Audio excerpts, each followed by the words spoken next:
Չնայած կառավարության բոլոր խնդիրներին ամեն օր մեր դեմ սարկած, մենք մինչև վերջ պահեցինք ու աշխատավարձերը պահեցինք։ Մարդկանց նշանակալի մասին աշխատավարձը պահեցինք։ Ցեմենտի գործանը փակում էր, մենք կողքը մետալուրգիական էինք կառուցում։ Ուժեղ Հայաստան կուսակցության խորհրդի անդամ Նարեկ Կարապետյանի հրազդանում արված այս հայտարարությունն անարձագանք չմնաց։ Դիմետալը, որի մասին խոսում է ընդդիմադիր գործիչը, օգտվում է հարկային արտոնություններից։ Շուտով նաև պետբյուջեից 60 միլիոն դրամի աջակցություն կստանան։ Էկոնոմիկայի նախարարությունում զարմացած են ինչու է գործարանի շինարարությունը ձգձգվում, եթե պետությունն անում է առավելագույնը։ Նախարարի տեղակալ Էդգար Զաքարյանը նախապատմությունն է ներկայացնում։ Կառավարության քաղաքականության արդյունքում Հայաստանը վերջին տարիներին ջարդոն արտահանողից վերածվել է վերջնական արտադրանք տվող պետության։ Այդ շրջանակում սահմանափակումներ դրվեց մետաղի ջարդոնի արտահանման վրա։ Դրանից հետո ստեղծվեցին գործարաններ, որոնք հալեցնում էին ջարդոնը եւ կիսապատրաստուկ արտահանում, որոնց մեջ էր նաև Տաշիր գրուպին պատկանող Տիմետալ ընկերությունը։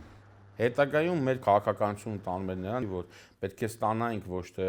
նախապատրաստված Հայաստանի Հանրապետությունում, այլ արժեշղթաները պետք է երկարացնենք, որի արդյունքում մի քանի ձուլարաններ վերածվեցին վերջնական արտադրանք տվող գործարանների, մի քանիսը արդեն Հայաստանում գործում է, նմանատիպ պետք է լիներ նաև Տեմետալի գործարանը, սակայն դեռևս մեր գործընկերները չեն կարողանում ավարտել իրենց գործարանի շինարարությունը, ավարտական փուլի բերել, դեռևս գործում է որպես ձուլարան։ Պետությունը Հայաստանում ոչ մի գործարարի եւ ոչ մի գործարանի կառուցման չի խանգարել, անկախ դրանց սեփականատերերի քաղաքական հայացքներից, նշում է Ազգային ժողովի տնտեսական հարցերի մշտական հանձնաժողովի նախագահի տեղակալ Բաբկեն Թունյանը, հավելելով, հակառակը, աջակցության տարբեր գործիքներով նպաստել է, որպեսզի ներդրումներ կատարվեն։ Այդ արտադրությունը պիտի սկսված լիներ, եթե չեմ սխալվում, անցած տարվա մարտ-ապրիլ ամիսներին։ Իրենք մինչև այդ կիսապատրաստուկներ էին արտադրում եւ խնդրում էին, որպեսզի Թուրքիա հետաձգվի մինչև իրենք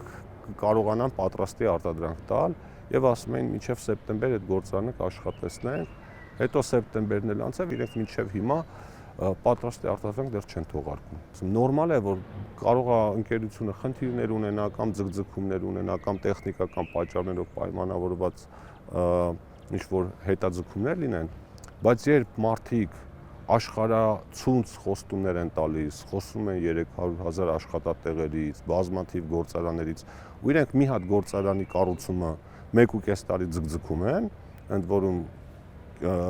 արտադրական ցիկլի կեսը արդեն պատրաստ գործարանի, այդ խոսում է իրենց կոմպետենտության, պրոֆեսիոնալիզմի եւ արագության մասին։ Էդգար Զաքարյանը շեշտում է, Տիմետալն աշխատում է ազատ տնտեսական գոտում եւ արդեն իսկ ազատված է մի շարք հարկերից։ Դեռ 2024-ին կառավարությունը որոշեց 2025-ից արգելել նաեւ կիսապատրաստուկների արտահանումը, որպեսզի հայկական մետաղը դուրս գա ոչ թե որպես հումք, այլ վերջնական արտադրանք։ Շատ գործարաններ արդեն դարձել են ամրան արտադրող։ Իսկ նրանց համար, ովքեր դեռ պատրաստ չեն վերազինմանը, պետությունը հատուկ աջակցություն է տրամադրում, որպեսզի տեղական շուկայում վաճառելիս ֆինանսական կորուստներ չունենան։ Այս ծրագրով Տիմետալին առաջիկայում կփոխանցվի 60 միլիոն դրամ, դիմումն արդեն հաստատված է։ Չգիտեմ ինչի համար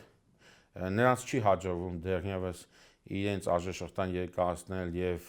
ավարտել այդ գործարանը։ Կառավարությանը եւ Ազգային ժողովին երբեք չեն հետաքրքրել, թե որ ընկերության սեփականատերն ով է։ Օրինակ, հօգուտ տեղական ցեմենտ արտադրողների օրենսդրական կարգավորումներ են ընդունել քանիցս, իսկ այդ արտադրությունն իրականացնում է ընդդիմադիր ուժերից մեկի առաջնորդը։ Կառավարությանը մեղադրել նման բանի մեջ իմ կարծիքով ծիծաղ առաջացնում